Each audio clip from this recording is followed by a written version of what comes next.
विद्यार्थी मित्रांनो, आज तारीख 29 मार्च 2026 आणि या दिवशी नाशिक ग्रामीण पोलीस शिपाई पदाचा लेखी पेपर झालेला आहे।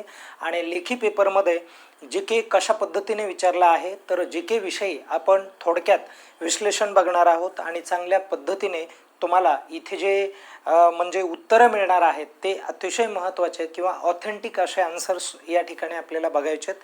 व्यवस्थित आपण या प्रश्नांची उत्तरं जाणून घेऊयात आणि तुमचा स्कोर जी केचा तुम्ही चेक करा। विद्यार्थी मित्रांनो, हे जे प्रश्न आहेत हे बघा, प्रश्न क्रमांक 26 पासून 50 पर्यंत आहेत।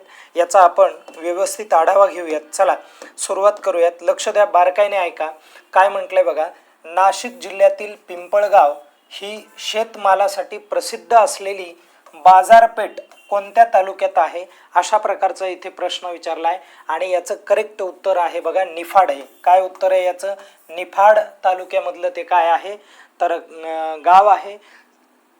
ओके, तर हे लक्षात राहू द्या बघा। आणि प्रामुख्याने या पिंपळगावमध्ये कांदे बटाटे किंवा जे आहे ते तर याचा प्रामुख्याने काय, याची एक विशिष्ट अशी एक जागतिक पातळीची बाजारपेठ तिला समजल्या जाते, म्हणून ती एक महत्त्वाचं आहे। त्यानंतर बघा, यापैकी कोणत्या शहरात नगरपालिका अस्तित्वात नाही म्हटलंय हे लक्षात घ्या।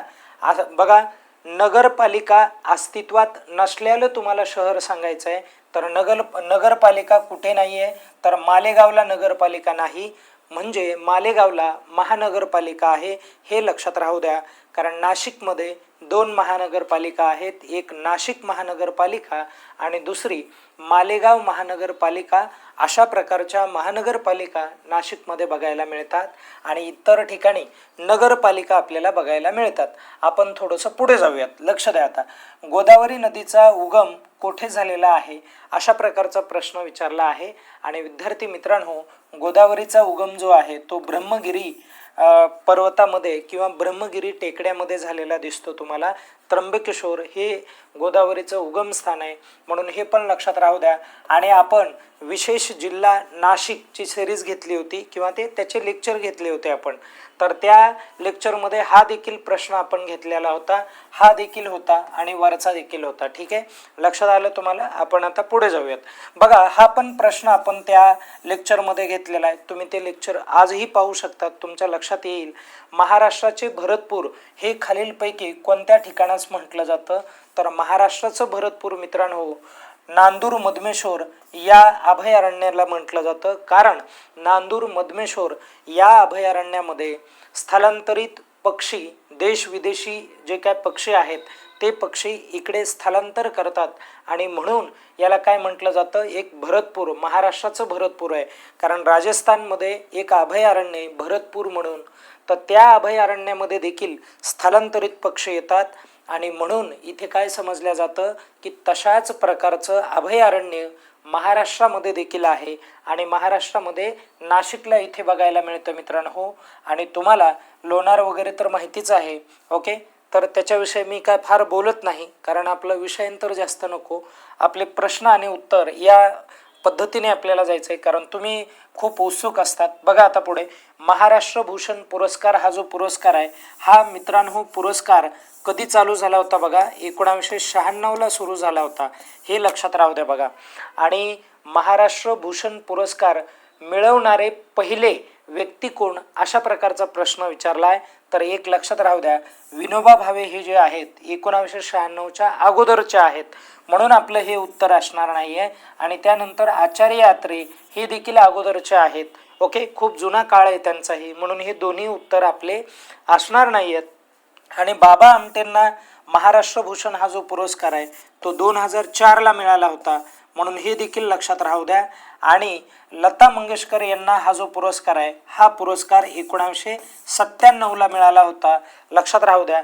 आणि म्हणून आपलं उत्तर कोणतं होतं तर लता मंगेशकर होतं। आता तुम्ही म्हणाल मित्रांनो, बारकाईने ऐका, महाराष्ट्र भूषण पुरस्कार मिळवणारे पहिले व्यक्ती म्हटलंय आणि हा जो व्यक्ती शब्द आहे हा शब्द सामान्य अर्थाने इथे वापरला आहे, म्हणजे महिलांना पण वापरला जातो आणि पुरुषांना पण वापरला जातो, म्हणून हे व्यवस्थित लक्षात राहू द्या। कारण 1996ला महाराष्ट्र भूषण पुरस्कार हा जो आहे प्रथमतः कुणाला मिळाला होता तर पु ल देशपांडे यांना मिळाला होता, हेही लक्षात राहू द्या बघा, देशपांडे यांना मिळाला होता. आणि बघा पुरुष म्हणलं महाराष्ट्र भूषण पुरस्कार प्राप्त करणारं किंवा मिळवणारं तर पु ल देशपांडे हे या ठिकाणी करेक्ट उत्तर आहे. आणि त्यानंतर परत पुढे लक्षात घ्या, तर त्यानंतर जर आपण पाहिलं महिला कोणती आहे तर लता मंगेशकर, ज्यांना 1997ला मिळाला होता. महाराष्ट्र भूषण हा जो पुरस्कार आहे हा राज्य नागरी पुरस्कार समजला जातो, महाराष्ट्रामधला सर्वोच्च पुरस्कार आहे, महाराष्ट्र राज्य सरकारचा. ओके, वेगवेगळ्या साहित्य, कला, क्रीडा याच्यामध्ये दिला जातो. आता त्याविषयी बोलत नाही, पुढे जाऊयात. आता बघा HPMV हा एक व्हायरस आहे आणि हा जो व्हायरस आहे मित्रांनो लक्षात घ्या, हा व्हायरस नुकताच म्हणजे जवळपास जानेवारी-फेब्रुवारीमध्ये ह्याचे पेशंट बघायला मिळालेले होते. हा चालू घडामोडीचा प्रश्न आहे आणि याचे जे काय पेशंट आहेत हे गुजरात आणि कर्नाटक या 2 राज्यामध्ये मिळाले होते. आणि हा जो व्हायरस आहे हा मानवी शरीराच्या कोणत्या भागावर परिणाम करतो तर जेव्हा हा व्हायरस आपल्या शरीरामध्ये म्हणजे श्वसन नलिकेच्या माध्यमातून जातो तेव्हा आपल्याला श्वास घेण्यासाठी त्रास होतो, श्वास आपल्याला घेता येत नाही आहे. ओके, श्वसनाचा त्रास होतो. म्हणून तुमचं करेक्ट उत्तर काय असलं पाहिजे तर श्वसन मार्ग हे तुमचं करेक्ट उत्तर असलं पाहिजे. यावरती आघात करतो. आता आपण थोडंसं पुढे जाऊयात, लक्ष द्या, याही गोष्टी महत्त्वाच्या आहेत. बघा आता त्यानंतर पुढे काय म्हटलंय, महादई ही एक नदी आहे आणि महादई नदीचा उगम कोणत्या भागातून होतो असं म्हटलंय. म्हणजे थोडक्यात महानदीचा बघा, महादई बरं का, महानदी नाही, महादई नदीचा उगम हा कुठे होतो तर महादई नदीचा उगम हा कर्नाटकमध्ये एक ठिकाण आहे बघा, अभयारण्य, त्या अभयारण्यातून या नदीचा उगम होतो. भीमगड वन्यजीव अभयारण्य असं त्याला म्हटलं जातं. आणि हे जे अभयारण्य आहे मित्रांनो हे तुम्हाला बेळगाव जिल्ह्यामध्ये बघायला मिळतं. कुठे बघा, बेळगाव हा जिल्हा आहे, लक्षात ठेवा, बेळगाव जिल्ह्यामध्ये. आणि तालुका म्हटलं तर खानापूर तालुक्याजवळ हा जो ही जी नदी आहे या नदीचा उगम आहे. आणि ही नदी वाहत वाहत पुन्हा कुठे जाते तर गोव्याला जाते बघा, लक्षात राहू द्या, कुठे जाते, गोवा या राज्याकडे जाते. म्हणजे पश्चिम वाहिनी नदी आहे ही. आणि गोव्यामध्ये गेली की लगेच तिला मांडवी अशा पद्धतीचं नाव आहे गोव्यामध्ये. ओके, क्लिअर होतंय सर्वांना. अशा प्रकारे इथे आपल्याला हा जो भाग आहे हा भाग समजून घ्यायचा आहे. आपण पुढे जाऊयात. बघा काय म्हटलंय तर गांधी आयुर्विन करार आहे आणि हा जो करार आहे हा करार भारतातील कोणत्या आंदोलनाशी संबंधित आहे असं विचारलंय त्यांनी. हा करार कोणत्या आंदोलनाशी संबंधित आहे तर मित्रांनो लक्षात घ्या, असहकार आंदोलन याच्या संदर्भामध्ये तो करार नाही, म्हणून हे देखील लक्षात राहू द्या बघा.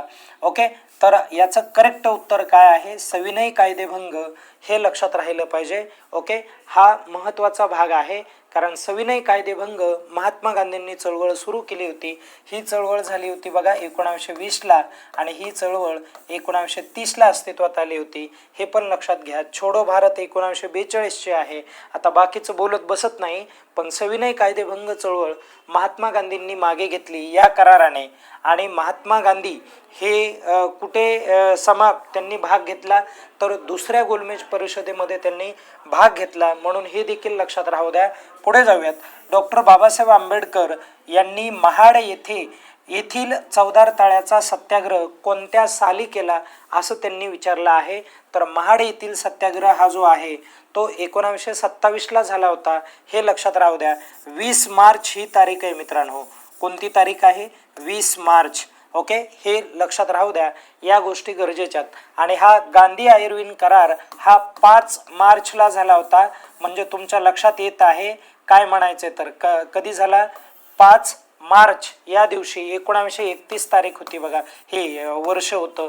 आणि मग यावरून तुमच्या लक्षात येत असेल की थोडक्यात मार्च महिन्यातल्या इतिहासातल्या त्यांनी ज्या काय घटना आहेत त्या घटना विचारल्या होत्या.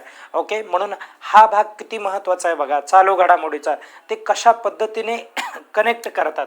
पुढे जाऊयात आपण. 1905 साली लंडन या ठिकाणी होम रूल सोसायटी जी आहे या सोसायटीची स्थापना करण्यात आली होती. तर होम रूल सोसायटीची स्थापना लंडन शहरामध्ये कुणी केली होती? तर ती श्यामजी कृष्ण वर्मा यांनी केली होती. हे लंडनमध्ये विद्यार्थ्यांसाठी इंडिया हाऊस चालवायचे बघा, म्हणून हे देखील तुम्हाला लक्षात ठेवायचं आहे. आपण थोडंसं पुढे जाऊयात. नंतर काय म्हटलंय बघा, छत्रपती शिवाजी महाराजांच्या गुप्तहेर खात्याचे प्रमुख म्हणून कुणी जबाबदारी पार पाडली किंवा कुणाकडे ती जबाबदारी दिली होती? प्रमुख कोण होतं? तर गुप्तहेर म्हणलं की बहिर्जी नाईक हे नाव ऐकलं पाहिजे, कारण बहिर्जी नाईक हे म्हणजे त्याला काय म्हणूयात, वेगवेगळ्या वेशामध्ये किंवा वेषांतर करण्यामध्ये पटाईत होते, म्हणून या ठिकाणी आपलं हे करेक्ट उत्तर आहे. त्यानंतर बघा, बारकाईने लक्ष द्या. बघा, राष्ट्रपती राज्यसभेसाठी 12 सदस्यांची नियुक्ती करतात. बरोबर आहे, हा मुद्दा अतिशय करेक्ट आहे की राष्ट्रपती राज्यसभेवर 12 सदस्यांची नियुक्ती करतात. त्यासाठी खालील कोणत्या निकषाचा, बघा हे किती महत्त्वाचं आहे, तर खालील कोणत्या निकषाचा आधार घेतात? तर याचं करेक्ट उत्तर मित्रांनो काय आहे? तर याचं करेक्ट उत्तर आहे, बघा लक्षात ठेवा, विज्ञान, कला, साहित्य आणि समाजसेवा या क्षेत्रातील तज्ज्ञ जे काय लोक असतात त्या लोकांची किंवा अशा क्षेत्रातील लोक हे निश्चित करतात आणि त्यांना डायरेक्टच काय दिली जाते? नियुक्ती दिली जाते. आणि या क्षेत्रामधले किती लोक ते नामनिर्देशित करतात? तर 12 लोक नामनिर्देशित करतात. म्हणून हे देखील तुम्हाला लक्षात ठेवायचं आहे. हा महत्त्वाचा मुद्दा आहे. पुढे, खालीलपैकी कोणती नियुक्ती भारताचे राष्ट्रपती करत नाहीत म्हटलंय इथे, हे लक्षात राहू द्या. नाहीत म्हटलंय, कोणत्या व्यक्तीची करत नाहीत?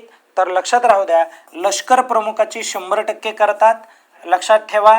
आणि त्याचबरोबर बघा, भारताचे मुख्य न्यायमूर्ती म्हणजे भारताचे सरन्यायाधीश, ज्याला तुम्ही CJI म्हणता, चीफ जस्टिस ऑफ इंडिया, त्यांची पण करतात. आणि वायुदलाचे जे काय प्रमुख आहेत त्यांची पण ते नियुक्ती करतात. लक्षात ठेवा, फक्त ते कुणाची नियुक्ती करत नाही आहेत? तर ते नियुक्ती करत नाही आहेत लोकसभेच्या अध्यक्षांची. कारण कसं असतं, राज्यसभेचा अध्यक्ष असेल किंवा राज्यसभेचं म्हणता येणार नाही, आपण लोकसभेचंच म्हणू, लोकसभेचा अध्यक्ष जो असतो याची निवड ही लोकसभेच्या सदस्यांच्या माध्यमातून होते. म्हणून हे देखील इथं लक्षात ठेवायचं आहे. त्यासाठी हे आपलं उत्तर आहे. पुढे जाऊयात आपण. लक्ष द्या, उपराष्ट्रपतीची निवडणूक कोणत्या सदस्यांनी बनलेल्या निवड मंडळाद्वारे केली जाते? हे लक्षात राहू द्या. म्हणजे थोडक्यात राष्ट्रपती जे असतात त्यांच्यासाठी निर्वाचन मंडळ असतं. मग त्या निर्वाचन मंडळामध्ये कोण असतं? तर उपराष्ट्रपतीच्या निर्वाचन मंडळामध्ये संसदेच्या दोन्ही सभागृहाचे सदस्य असतात. म्हणजे लोकसभा आणि त्याचबरोबर राज्यसभा याचे दोन्ही सदस्य काय करतात? त्यांना वोटिंग करतात. हे लक्षात राहू द्या. मग आपण बघूयात. बघा, संसदेच्या दोन्ही सभागृहातील सदस्यांच्या माध्यमातून त्यांची काय होते? तर निवड होते. म्हणून हे देखील तुम्हाला लक्षात ठेवावं लागेल. हे आपलं या प्रश्नाचं करेक्ट उत्तर आहे. पुढे जाऊयात. काय म्हटलंय बघा, त्यानंतर भारताच्या संविधानाच्या प्रस्तावनेत कोणत्या वर्षी दुरुस्ती करण्यात आली असं त्यांनी म्हटलंय? प्रस्तावनेत म्हटलंय बरं का, हा महत्त्वाचा मुद्दा आहे. बघा, प्रस्तावनेमध्ये, तर प्रस्तावनेत दुरुस्ती केली होती 1976ला. कारण 1976ला भारतामध्ये एक कितवी 42वी घटना दुरुस्ती झाली होती. कितवी घटना दुरुस्ती झाली होती? बघा, 42वी घटना दुरुस्ती झाली होती. कधी झाली ती 42वी घटना दुरुस्ती? 1976ला झाली. आणि 76ला घटना दुरुस्ती झाल्यानंतर लक्षात ठेवा, याच्यामध्ये नवीन तरतुदी आपल्या प्रस्तावनेमध्ये काय करण्यात आले? तर ॲड करण्यात आलेल्या होत्या. त्याच्यामध्ये थोडं सांगायचं झालं तर धर्मनिरपेक्ष, राष्ट्राची एकात्मता आणि त्याचबरोबर वादी अशा प्रकारचे जे काय संकल्पना त्या अस्तित्वात आल्या होत्या. इथे बघा, GST ज्याला आपण गुड सर्व्हिस टॅक्स म्हणतो, तुम्हाला माहिती आहे, हा कोणत्या प्रकारचा कर आहे? तर तो अप्रत्यक्ष कर आहे. लक्षात राहू द्या, वस्तूवर लावला जातो. खालीलपैकी कोणते वाक्य किंवा वाक्य अनेकवचनी अयोग्य आहे हे तुम्हाला ओळखायचं आहे. अयोग्य म्हणजे चुकीचं. लक्षात ठेवा, चलनी नोटा भारत सरकारकडून जारी केल्या जातात. लक्षात ठेवा, चलनी नोटा जर भारत सरकार छापायला लागलं तर ते लोक भरमसाठ पैसा छापतील आणि जनतेमध्ये सगळी म्हणजे आणागोंदी निर्माण होईल. अशा लोकांना तुम्हाला चलनी जे काय नोटा आहेत त्या छापण्याचा अधिकार देऊ नका, नाहीतर मग अर्थव्यवस्थेची वाट लागेल. बरोबर आहे की नाही? आणि म्हणून इथं काय केलं जात आहे, लक्षात ठेवा, पहिलं वाक्य चुकीचं आहे. पण कॉईन जे असतात ते कॉईन 100% ते हे करू शकतात, म्हणजे छापू शकतात. आता छापणं तर म्हणत नाही त्याला. ओके, लक्षात घ्या. आता इथे काय म्हणतात बघा रे, संकुचित पैसा ज्याला आपण M1 म्हणतो बघा, म्हणजे अर्थशास्त्राच्या भाषेत.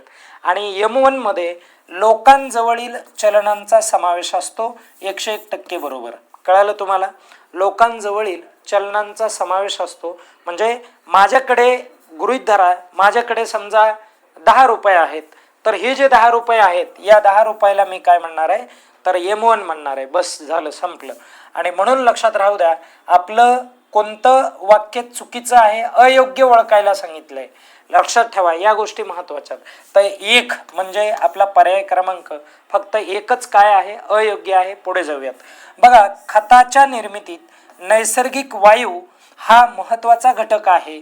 खताच्या उत्पादनात नैसर्गिक वायूची भूमिका खालीलपैकी कोणती, अशा प्रकारचा प्रश्न इथे विचारलाय. आणि परत एकदा सांगतो, खताच्या निर्मितीमध्ये म्हणजे खत निर्माण करण्यासाठी नैसर्गिक वायू वापरला जातो. मग नैसर्गिक वायू हा एक महत्त्वाचा घटक आहे. मग त्यानंतर खताच्या उत्पादनात उत्पादन करण्यासाठी नैसर्गिक वायूची भूमिका खालीलपैकी कोणती असते. नैसर्गिक वायू काय म्हणून भूमिका करतो, तर नैसर्गिक वायू हा अमोनिया निर्मितीसाठी कच्चा माल म्हणून भूमिका पार पाडतो. काय म्हणून भूमिका पार पाडतो? कच्चा माल म्हणून भूमिका पार पाडतो. नीती आयोग हा जो आहे, या नीती आयोगाची स्थापना खालीलपैकी कोणत्या वर्षी झाली, तर नीती आयोग हा जो आहे तो 1 जानेवारी कधी अस्तित्वात आला, 2015 या तारखेला अस्तित्वात आला. लक्षात घ्या, कारण भारतामध्ये नियोजन मंडळ होतं मित्रांनो, आणि हे जे नियोजन मंडळ आहे हे नियोजन मंडळ रद्द करण्यात आलं होतं. कधी रद्द करण्यात आलं होतं, तर 13 ऑगस्टला रद्द करण्यात आलं होतं. 13 ऑगस्ट 2014ला रद्द करण्यात आलं होतं. आणि हे रद्द करून याच्या जागेवर भारतामध्ये नियोजन करण्यासाठी नीती आयोगाची निर्मिती करण्यात आली. म्हणून हा देखील प्रश्न महत्त्वाचा आहे. T20 चालू घडामोडीचा प्रश्न आहे. विश्वचषक 2026 चा अंतिम सामना कोठे खेळला गेला, ह्याचं उत्तर प्रत्येकाला येत असेल. मी जास्त बोलणार नाही कारण क्रिकेटचं तुम्हाला नॉलेज आहे. त्यानंतर शरीरात कोणता घटक रक्त गोठण्यासाठी जबाबदार असतो? रक्त गोठण्यासाठी. लक्षात घ्या बघा. ओके, एखाद्या वेळा आपल्याला जर जखम झाली तर तिथलं रक्त गोठण्यासाठी कोणता अवयव जबाबदार असतो, तर हा अवयव जबाबदार असतो प्लेटलेट्स, या जबाबदार असतात. आणि बघा, लाल रक्तपेशी या जे असतात, ज्याला आपण रेड ब्लड सेल म्हणतो, RBC त्याला म्हणतो बघा. लक्षात ठेवा, RBC म्हणतो, RBC रेड ब्लड सेल म्हटलं जातं. आणि फुफ्फुसातील जो काय श्वास आहे, ऑक्सिजन आहे, तो पेशींपर्यंत पोहोचविण्याचं काम यांच्या माध्यमातून होतं. यांच्यामध्ये हिमोग्लोबिन असतं, त्यामुळे रक्ताला लाल रंग येतो. पांढऱ्या पेशी बद्दल बोलूयात, ज्याला आपण व्हाईट ब्लड सेल म्हणतो. अलग लक्षात, रोग प्रतिकार शक्ती वाढवण्याचं काम यांच्या माध्यमातून होतं. म्हणून हे पण आपल्याला लक्षात ठेवायचं आहे. प्लाझा या ठिकाणी दिलंय, मी थोडं पुढे जातो. लक्षात घ्या, प्रौढ व्यक्तींमध्ये सामान्य नाडी दर म्हणजे ज्याला आपण प्लस रेट म्हणतो, आणि हा जो प्लस रेट आहे प्रति मिनिट किती असतो असं विचारलंय. तर प्रति मिनिट हा लक्षात घ्या, प्रौढ व्यक्तींमध्ये म्हणजे ज्याचं वय 18 पेक्षा अधिक आहे अशा व्यक्तींमध्ये 60 ते 100 प्रति मिनिट, म्हणजे एका मिनिटाला प्लस रेट काय असतो आपला, तर ते 60 ते 100 प्रति मिनिट किंवा त्या रेटमध्ये ते ठोके वाजणार आहेत. लक्षात घ्या, या गोष्टी महत्त्वाच्या आहेत. आपण थोडंसं पुढे जाऊयात. सध्या सुरू असलेल्या इस्रायल, बघा चालू घडामोडीचा प्रश्न आहे, इराण इस्रायल युद्धामुळे कोणता महत्त्वाचा तेलाच्या वाहतुकीचा मार्ग प्रभावित झालेला आहे, म्हणजे त्याच्यावर परिणाम झालेला आहे. तर याचं करेक्ट उत्तर आहे याचं हॉर्मुझ आहे बघा. हॉर्मुझ समुद्रधुनी लक्षात राहू द्या. ठीक आहे, कळालं सर्वांना. पुढे जाऊयात. बघा इंडिया AI इम्पॅक्ट 2026. तर इंडिया AI इम्पॅक्ट 2026 हा जो ही जी समिट आहे, ही समिट कोणत्या शहरामध्ये भरली तर ती नवी दिल्ली. तर भारत मंडपन या ठिकाणी भरलेली नवी दिल्लीला. ओके, चला पुढे जाऊयात. नंतर लक्ष द्या काय म्हटलंय बघा. नाही, हे आपले क्वेश्चन नाही आहेत, जीकेचे नाही आहेत, हे नंतर घेऊन येऊ. एवढं कळालं तुम्हाला. अशा पद्धतीने जीकेचे जे काय प्रश्न हे या ठिकाणी विचारलेले आहेत. अशाच व्हिडिओसाठी आपल्या चॅनलला तुम्ही सबस्क्राईब करा आणि खूप चांगल्या पद्धतीने कंटेंट तयार करण्याचं जे काय काम आहे ते आपल्या चॅनलच्या माध्यमातून होतं. या ठिकाणी थांबूयात. धन्यवाद मित्रांनो.